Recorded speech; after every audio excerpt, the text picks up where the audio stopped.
Welcome to Native Talk Arizona, Native Health's Native American Cultural Affairs program, presented by Native Health and KRDP 90.7 FM. I'm Susan Levy. And on the phone with us today, we have Alex Torgler, and he's the Education and Community Development Coordinator at Red Feather Development Group. Alex, welcome to Native Talk Arizona. Hey, great to be here, Susan and Gabrielle. Thank you so much for taking the time to talk to me, and excited to get this conversation going. Yeah, I can't wait to hear more. I saw the post on what we're going to talk about in a minute about the Navajo Women's Tool and Home Repair Workshop, and I can't wait to learn more because I think that's like the best idea.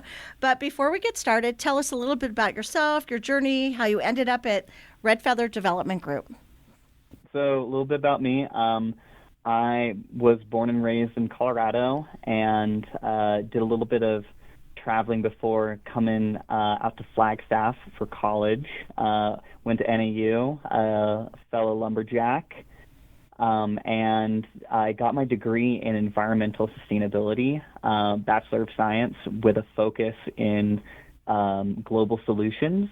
I also partook in the Grand Canyon semester, where we got to dive a little bit more into the Southwest and indigenous communities and environmental principles related to like housing, air quality, water, cultural identities, and when I jumped into, this degree, environmental sustainability, my head was really wrapped around like wanting to solve a lot of the world's environmental and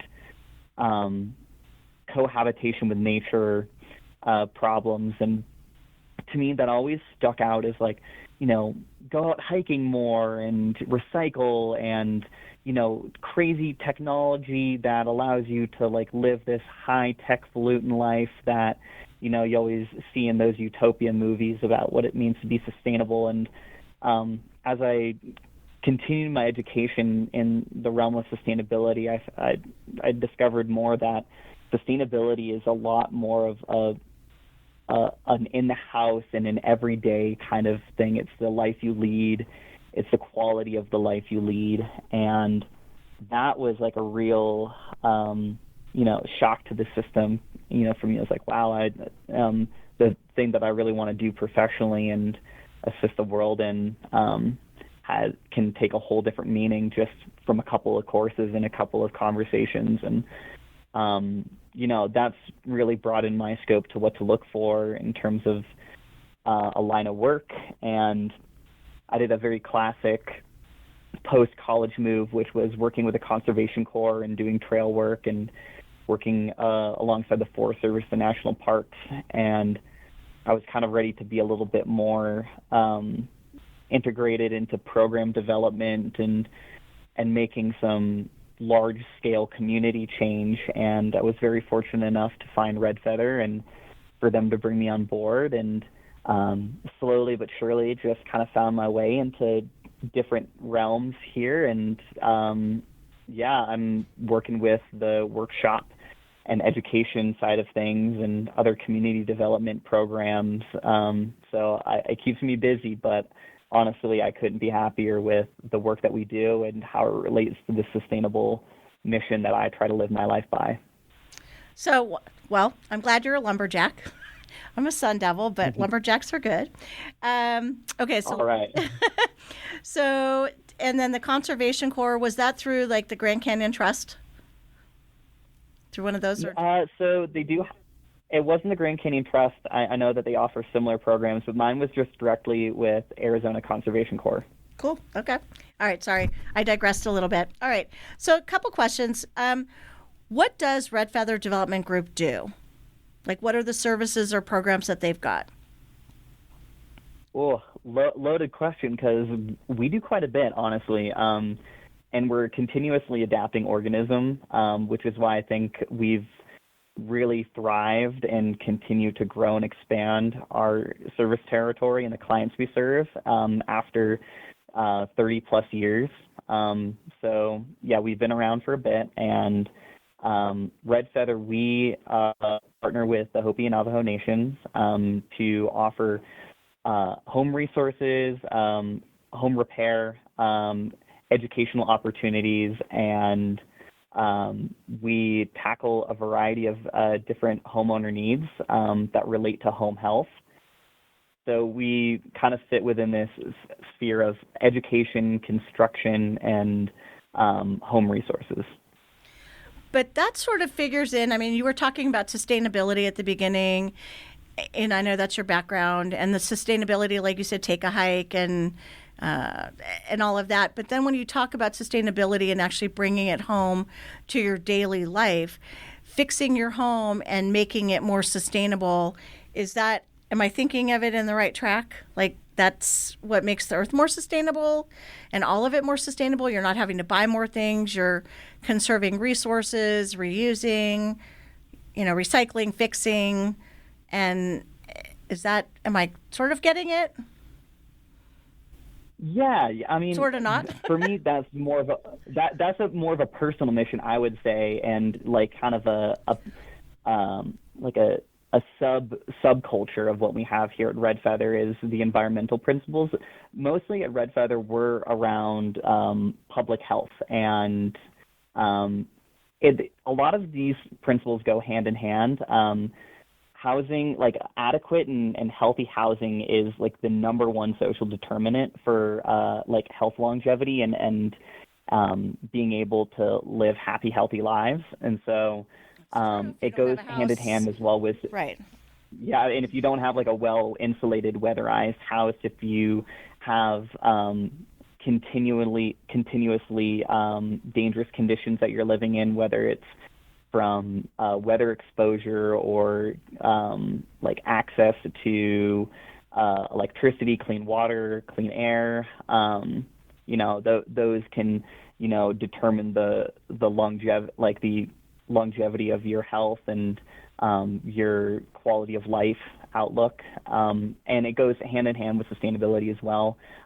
If you have a well-suited house, and if you are not continuously combating housing repair needs and quality of life issues, you're able to take those extra steps, or you are afforded the luxury to live a more green life, let's say. But our main goal and our main factor here at Red Feather is obviously around public health. Okay, so safe housing, and so I know that you do some workshops, and I know that you've done some, and you are continuing to do them.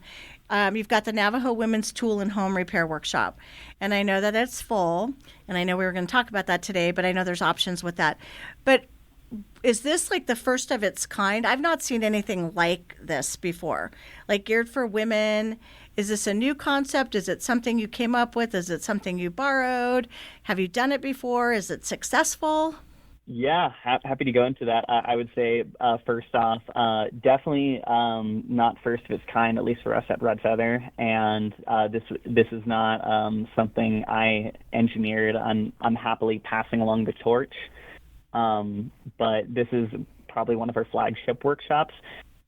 We hosted the most recent one prior to the one coming up in Lachee in Kakotsumovi out at Hopi, and that one was wildly successful. We had an overflowing workshop. We had 30 spots available, and 33 people ended up attending, and fortunately we accommodated for some overage, but that was a filled-up classroom. And years prior, when we did it pre-COVID, we were trying to fill up a class of like 15 to 12 people, and as our funding and our administrative capacities have grown, and the instructor we bring on is becoming more adept with larger crowds, it allows us to serve a greater amount of people. But this workshop was conceived when we were in this bubble where we were doing home repairs, but we were getting feedback from homeowners that they had small home repair problems that they weren't confident in addressing, or didn't necessarily have the tools or the background in tackling, and wanted to be more hands-on with their home, but there necessarily wasn't the platform or the educational atmosphere to accommodate for that. And so we wanted to create something that really made it homeowner friendly, that was kind of tip of the iceberg, but gave people the tools and the confidence to kind of lay their hands on their home and get a little bit more savvy.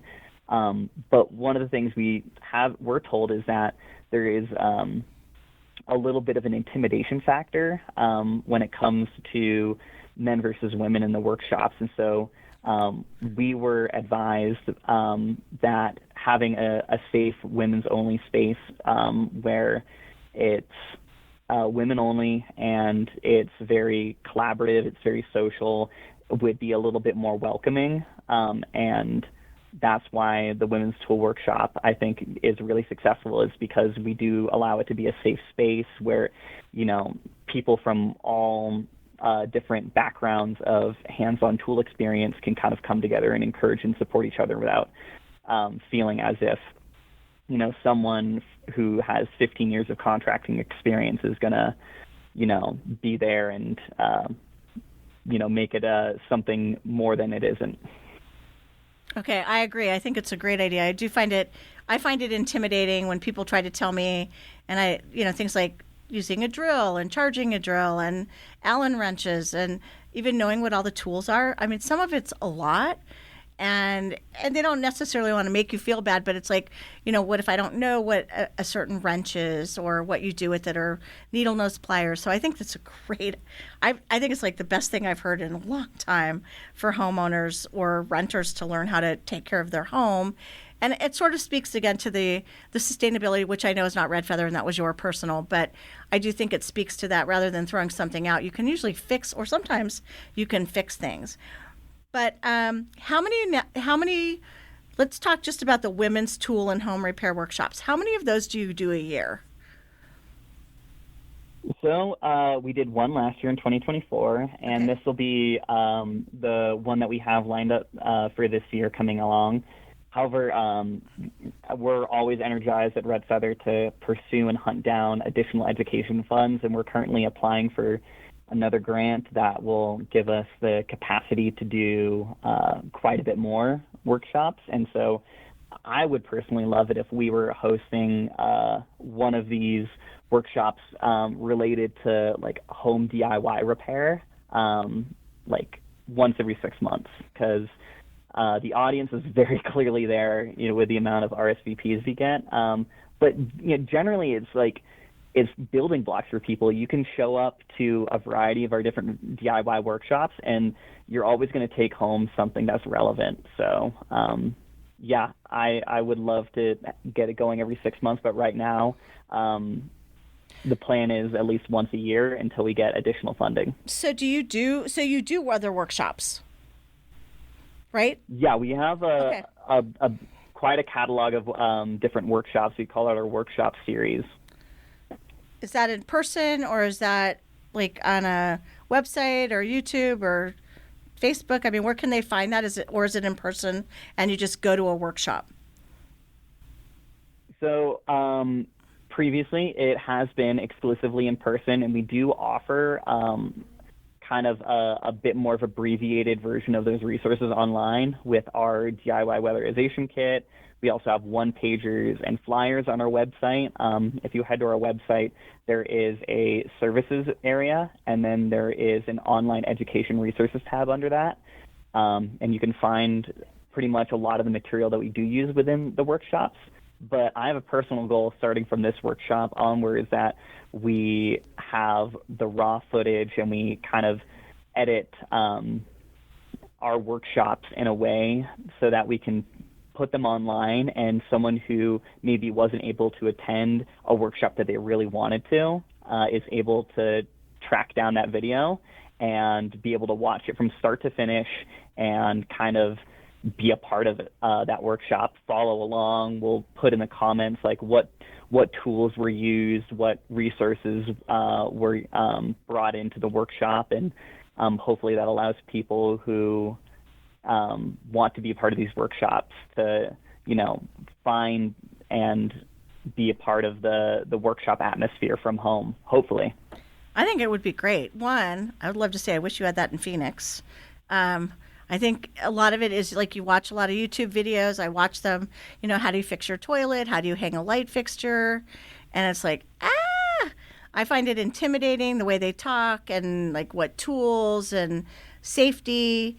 I think this is like just great idea. So for the workshop, I know that this one, you're going to have it online since it's full, and I know you've got a waiting list. But what kind of information are people going to receive? Is it going to be, are you going to talk about like, these are the tools and this is what you do with them? Or do you try to fix things and teach them how to do it? So what will happen at the workshop? Yeah, a little bit of both. Happy to go into the kind of format and schedule. Because we condensed it from a 2-day workshop down to a 1-day workshop. And for some people, that works a lot better. And for other people, they're like, oh, I want to know more. I could have been here for both days. But right now, the way we have scheduled the workshop is there's going to be an in-class kind of portion, and then there's going to be a hands-on portion. And the in-class portion starts at the day. Everyone gets their own tape measure and their own level to take home, as well as a contractor square and a pencil to be able to do like your measurements and your angles and leveling things, how to properly mount it.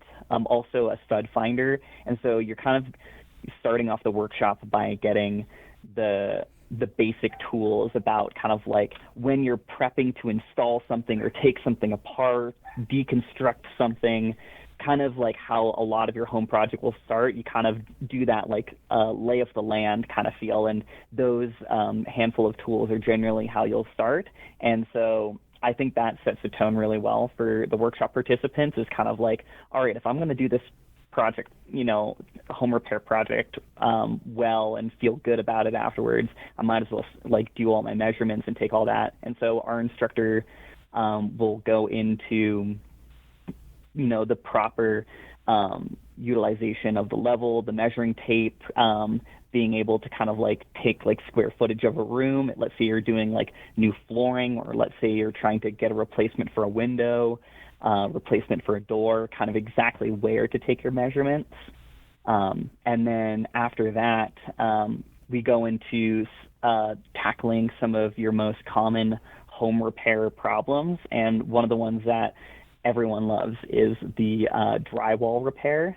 I can't think of a single person I know who doesn't have like flaking drywall, or at least 1 or 2 drywall holes from a door that slammed too fast and, punched a hole in the wall. And for some people, it can be that minor. For other people, they've had a gaping drywall hole in their house that's the source of cold air and dust and can easily be fixed. And we kind of go into, cutting out that drywall, how to replace it, how cheap it is to replace it, and then the 3 simple tools that are required to, do most standard drywall repairs.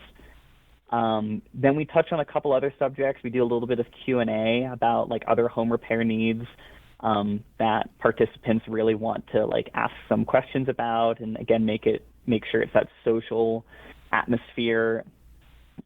We tend to hear a lot of questions about roofing. So tangentially, we're looking into having a basic roof repair workshop coming up where people can learn how to re-shingle and re-tar their own roof. So that'll be later down the line.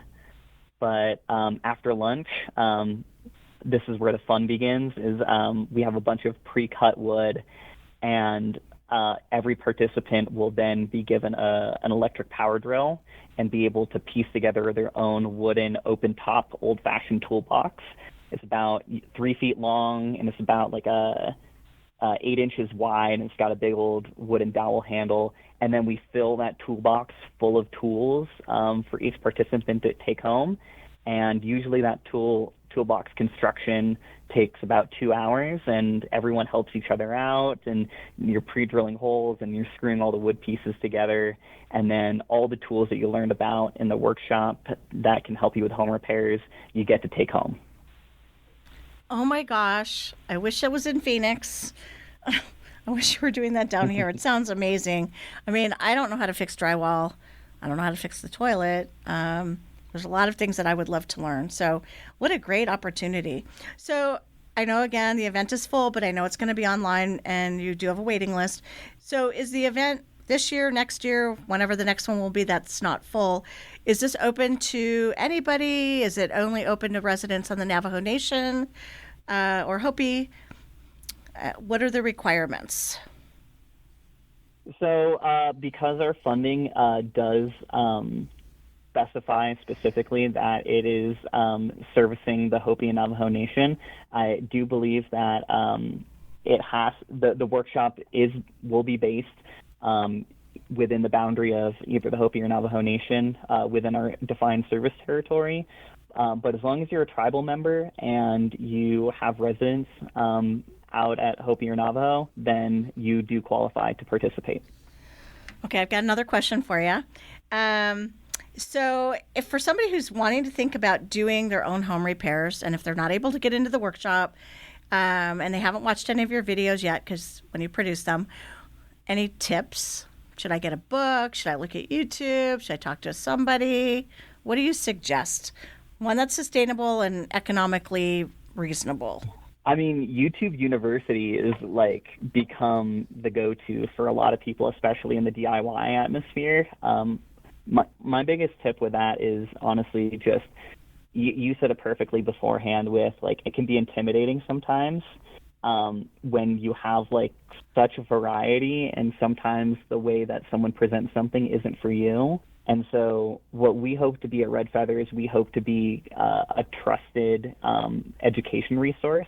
We don't necessarily have to be the best one, but if people feel like they respond well to the way we teach things and the way that we format our education, that's great. But maybe that's not for everybody. So I would say that a great way to start your kind of DIY house journey is to maybe find a resource that you feel at home with and you trust, obviously, and is reliable, and then just kind of stay on their radar. And if there's a YouTube channel that does a really good explanation of certain home repair projects, just hone in on their content, and it's for the most part going to be free, and it's going to be that next step that people can take to really addressing home needs. If you aren't comfortable with YouTube, reaching out to local trade allies or tradesfolk, contractors, and just maybe picking their brain on, hey, I'm considering doing this project, and they'll, if they're a good, honest, true contractor, they'll give you the honest response of hey, this is something that you can 100% do. This is how I'd recommend doing it. Or they'll be just straight up and say, hey, this is usually something that is a little bit beyond your traditional homeowner scope. You have a high chance of hitting a water main or your electrical lines. You should probably seek someone professional to do it. And so I think a lot of contractors will give you that kind of upfront conversation about whether or not it's something you should pursue on your own. But yeah, I would say my biggest piece of advice going into this is that a home is a reflection of your health, and just as much as you can personally advocate for having a good diet and getting good exercise and maintaining that temple, as people say, there's equal parts that you should do within your surrounding space. You should feel confident and you should feel hands-on with the home around you. You should recognize when there's warning signs or when you see problems, and proactively addressing them is going to save you hundreds, if not thousands of dollars down the line. Because if you have a small, insignificant little gap in your window frame and you notice cold air coming through it in the winter, you give that 3 winters and more air is forcing its way through there, and the pressure difference between the outside and the inside and the dust is going to exacerbate that gap. There's going to be a weak point that forms, and then 5 years down the line is going to be a gaping hole that probably needs to be professionally replaced. So I always like to encourage homeowners that, get that initial gumption going to get hands-on with the house. And then once you get that fire in you and you have that toolkit and you hang it up and you know where your trusty tools are at. And the second you see a problem and identify it, you're like, I know exactly how to solve that. And if you live your life in your house that way, chances are pretty high that your house will last a really long time. And subsequently, you'll have a lot greater of a chance of living a happier, healthier life. I mean, if your instructors are half as good as you are, I think it's going to be awesome. We have the the water sensors, and we got the alert and we went back, and I wish that I would have known some of these basic simple things because, you're kind of like, oh my gosh, there's a leak under the sink. And if you don't catch it, you end up with mold and water damage, and you can end up with thousands of dollars. So what a great thing. I wish you guys were in Phoenix, but we're almost out of time. So I want to ask, how can our listeners find more information about the Red Feather Development Group? How could they either get on the waiting list for the next workshop and or learn more about the online one that you're going to hopefully offer soon? And how can they contact you? Yeah. So best way to just kind of stay in touch and in tune with Red Feather is we post our most current updates about workshops that we're offering on our social media. You can follow us at RFDG_tribe on Instagram or Red Feather Development Group on Facebook. And we usually post our flyers for our workshops the day that our RSVP waitlist comes online. And then I always include my email at the bottom of those, and you can directly contact me to get in correspondence about workshop availability. With these most recent workshops, with the hundreds of RSVPs that I've been getting, I am definitely a little bit behind on getting back to people, but that's a kind of par for the course with this women's tool workshop. So I'm always working on better ways to stay in touch with folks and give them the most up-to-date knowledge on our workshops. But aside from following us on social media, if you don't have any social media platforms, you can go to www.redfeather.org, and we post updates about our previous workshops. We post our educational library on there under the services tab, and then once you're on the services tab, I think I said this already before, you just go to online education resources, and there's a lot of videos, there's a lot of one-pagers and flyers that can really prove beneficial, just even at a glance, to take a look at and, start getting hands-on with your home. But we are always exploring more ways, again, to keep our audience engaged and keep people in the know about how to have a healthy home. Well, Alex, it's been super interesting. I need to go home and learn how to do some more home repair, but I appreciate your time, and I hope people check out Red Feather Development Group either on the website or social media, and I hope you get more funding to add more classes for women. So thanks for coming on, and look forward to talking to you soon. Yeah, thanks for the conversation, Susan and Gabrielle. It's been great, and similarly, so we're always keeping funding in mind because we want to make sure that we can deliver these workshops almost continuously. Coming up on Native Talk Arizona, Susan Levy chats with Esther Nystrom, owner of Bitterwater Design. Support for KRDP 90.7 FM comes in part from Native Health, with 2 locations in Phoenix, 4041 North Central Avenue, Building C, near the corner of Central Avenue and Indian School Road, and at 8800 North 22nd Avenue. Native Health is also located in Mesa at 777 West Southern Avenue, near the corner of Southern Avenue and Extension Road. Native Health provides primary medical, dental, behavioral health, WIC, and wellness services for the urban Native American community.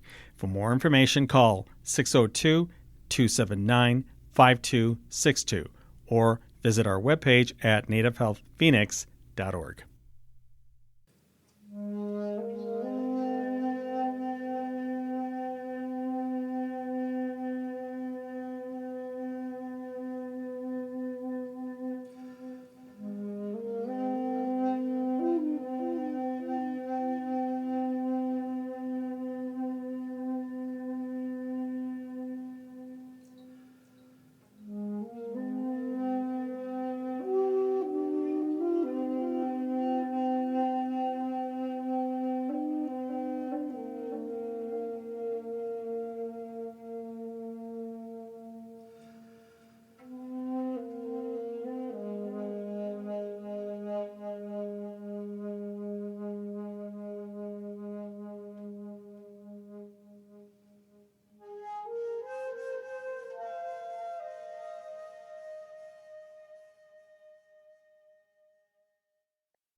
Welcome back to Native Talk Arizona, Native Health's Native American Cultural Affairs program, presented by Native Health and KRDP 90.7 FM.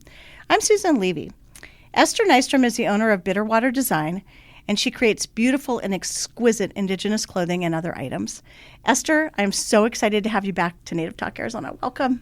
Thank you, Susan. Thank you for having me here. I've known you a long time, and I'm so excited to hear what you're doing. I mean, over the years, you've been at everything from schools and universities to all kinds of stuff. But before we get started, tell us a little bit about yourself, your journey, what you've been doing, and what you're doing now.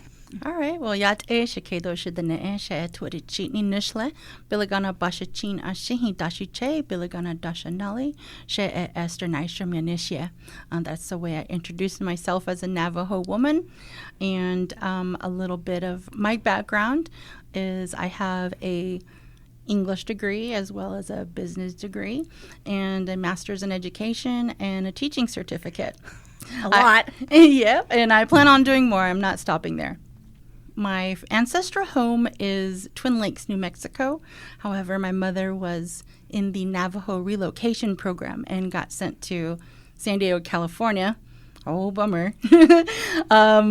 So I grew up in San Diego. My mother was very involved with our cultural school program there, and that's where I learned a lot of my skills in beading and traditional things, and also learned a lot from my elders there and Kumeyaay tribe as well. And I know you didn't really mention that you used to work in public schools and universities. Is that sort of how you got interested in working with public schools, or not something totally different? That was totally different. After I was married, I traveled the world and then settled in Missouri to get my degree in education. So like I was saying, I was an English degree, so that's where I started teaching, working with students, teaching everything from first grade to college. So that's kind of a lot of my life right there, teaching with students. I taught English most of the time and English as a second language. But then you also did, if I'm correct, right? You did like some of the Native American education programs. Yes. Okay, so how'd you jump from like doing English to running some of those programs? Because that's like a Missouri to Phoenix to teaching and running a program. So what happened was I was teaching in the classroom and just didn't feel like that was fulfilling me. And so I went administration. So first I started with administration, working with state testing and those things. And then, however, I switched over and I knew this job was for me. When you profess it out into the world, it happens. Yep. I heard that one of the larger school districts in Arizona was hiring for a Native American education program director. And I went to the social and I was like, told everyone, this is my job. This is my job. I'm going to apply for it. And in at least 1 month, I'm going to have this job.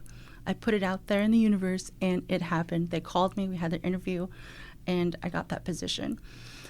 And you did an amazing job. Let me just say that. Thank you so much. And I loved working with you and all the other community programs. You just did an amazing job. Around in Phoenix. And I miss it. I truly do. It was such a wonderful feeling working with students. But I still work with students. So what happened while I was in that position, it was difficult to find cultural educators to bring in to teach our students. We had a need.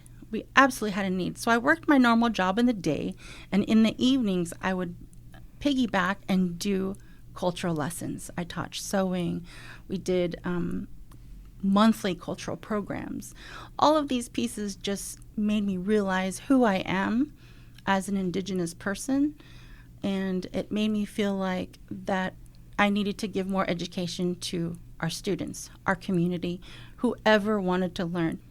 I think it's true. I mean, I think that, and I don't know if I'm right or wrong, but like pre-COVID, I think it was different. And I think and maybe I'm wrong, during COVID, it seemed like people really wanted to do a lot more of this and reconnect. I mean, I think I wasn't in the school that you were, the schools that you were in, but just looking at that, there seemed to be more interest and like a thirst that people just couldn't get enough of during COVID and since then, and the interest has been a lot more.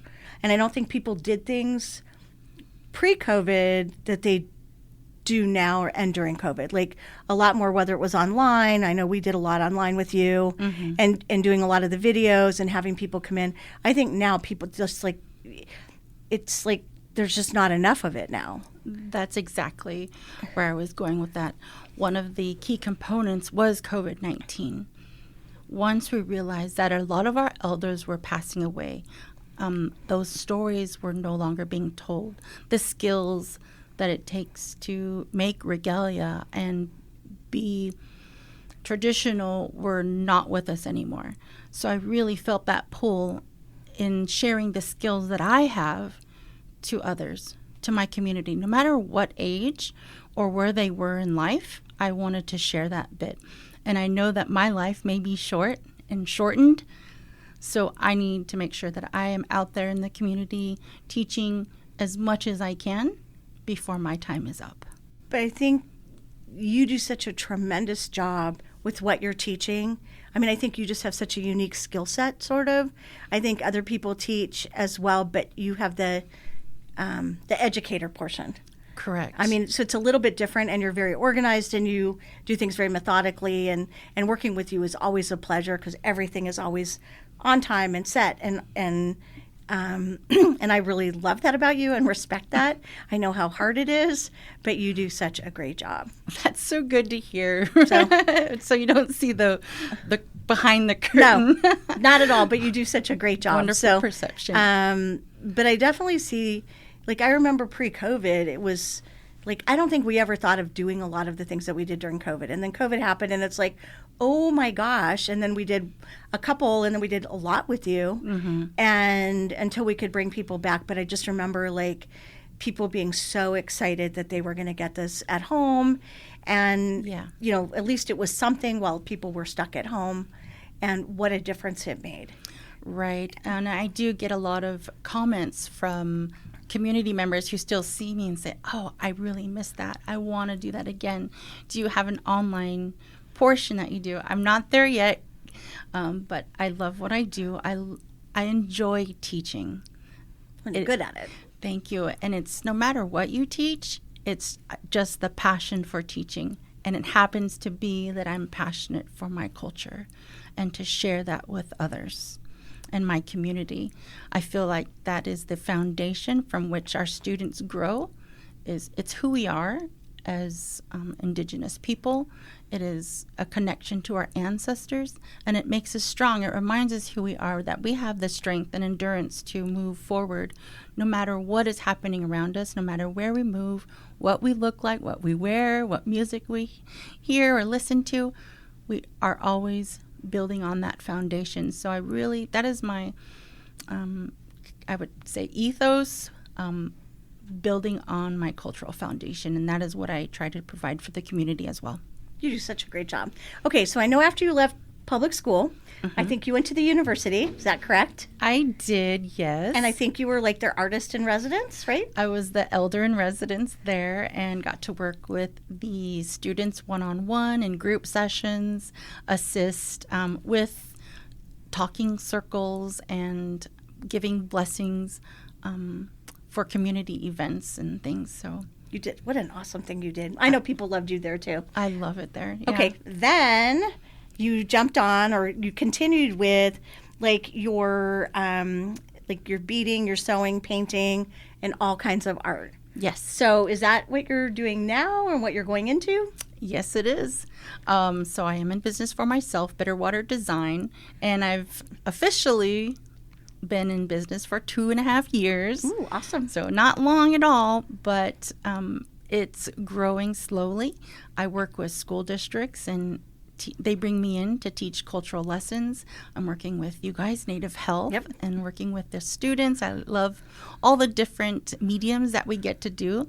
I get bored if I stick with one, so I try to tap into all my arts, and it really helps with my mental health, my and other mental health. That's my important piece. And what I want to do next is I want to go to school and get my therapy license, Oh, like counseling? Yes, I want to get my therapy license. Okay. So when I do give the classes, I have that background knowledge and all the little components that I need to make sure that it is 100% helpful. So you're a perpetual student. Yes, I am a perpetual student. Yes, I'm always learning. And as a matter of fact, I got to learn how to make resin earrings just the other day, and that was wonderful as well. So I'm always learning and taking in skills. We're all learners. It's true. And we should never stop learning. So, what is your favorite art that you do? So I know you do like beading and sewing and painting. Do you have like a favorite, or you just kind of bounce around and do everything? I truly love to sew. Oh, okay. And I love to teach sewing as well because I have that artistic feeling in me. I love empowering others to feel beautiful. And one thing I do to make myself feel better is I wear my jewelry. I put on that turquoise. I'll wear that ribbon skirt or whatever I need to do to make myself feel better. When I feel my worst, I look my best. And you also you design clothes, right? I do. Didn't I yes. see you like doing one of the? See, I do watch all your stuff. You were doing, was it the Phoenix Indian Center's like the fashion show? Yes. Like, didn't you have some designs on that too? Every year. Okay. Since they began, I've been putting in and designing wear. And my first year, I wore it on the red carpet, which was an awesome feeling. It was an excellent feeling. After that, I did make designs, and I wasn't expecting, but I did make third place in the last show. And what'd you make? I made a military-style cape and covered it with different shells, abalone shells, and beads, crystal beads. So it was very marine-like. And so... How long did that take you? Like a lot of time? Months. Really? Yeah, months. But once I get on a project, I continue and keep working towards it until it's finished.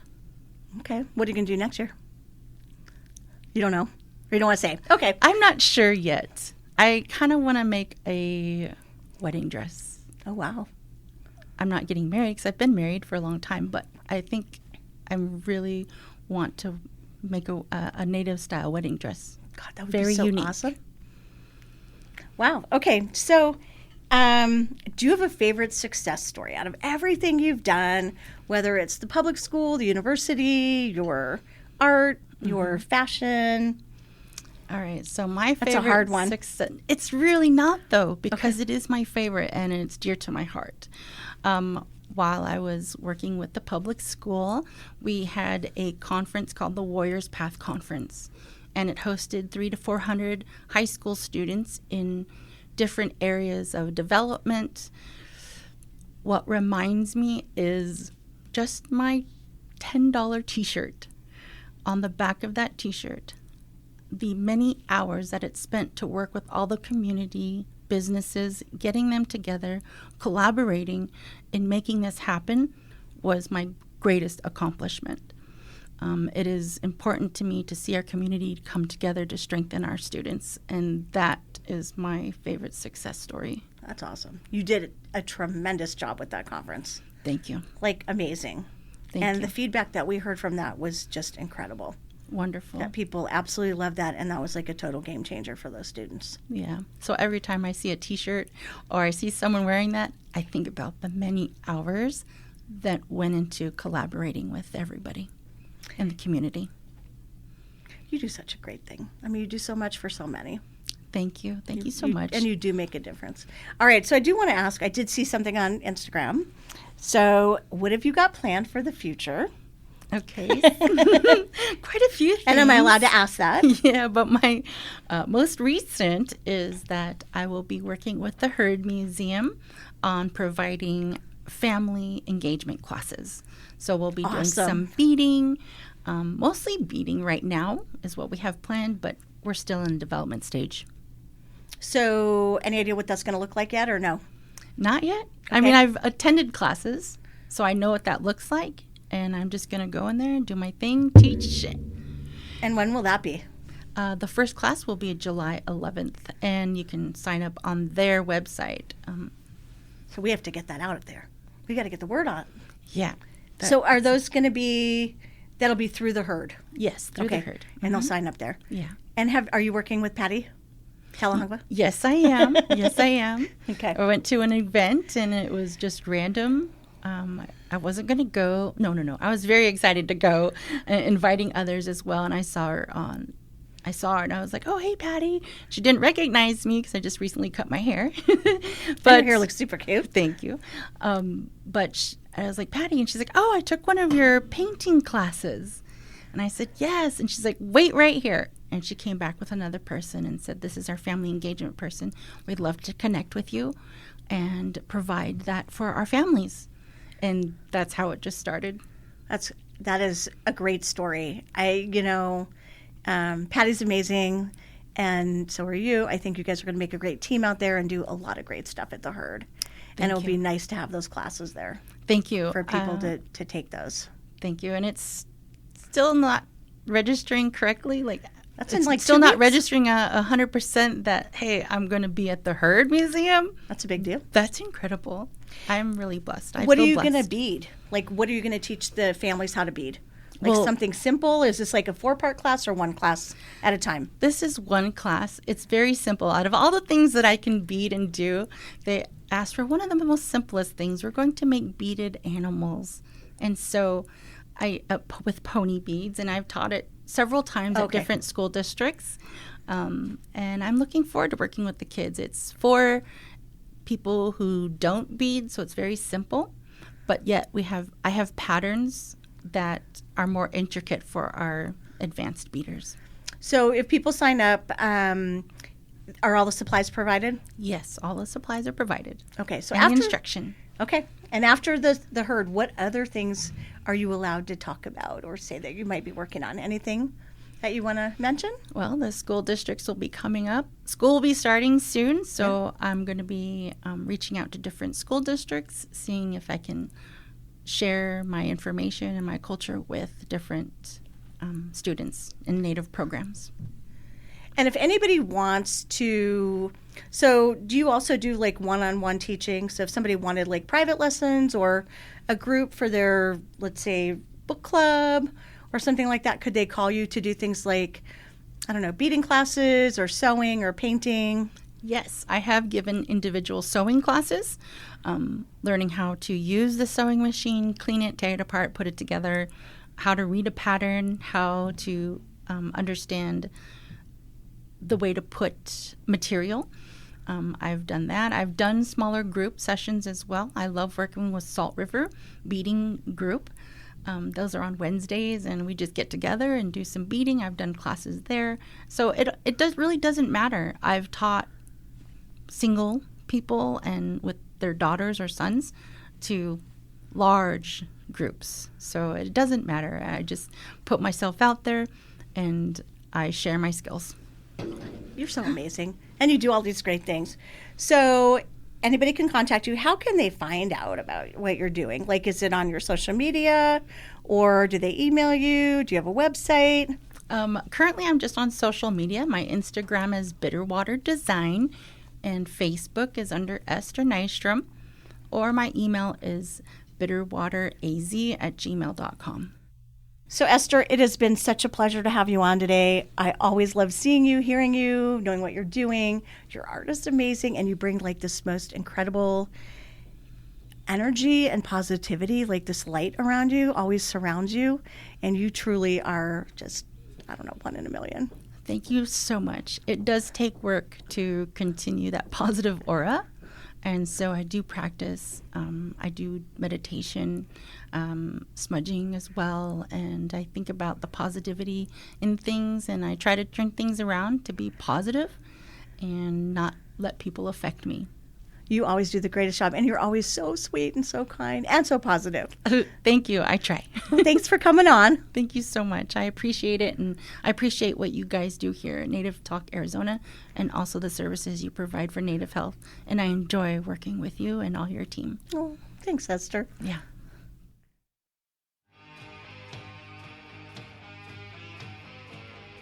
Thank you for listening to Native Talk Arizona, presented by Native Health and 90.7 FM KRDP.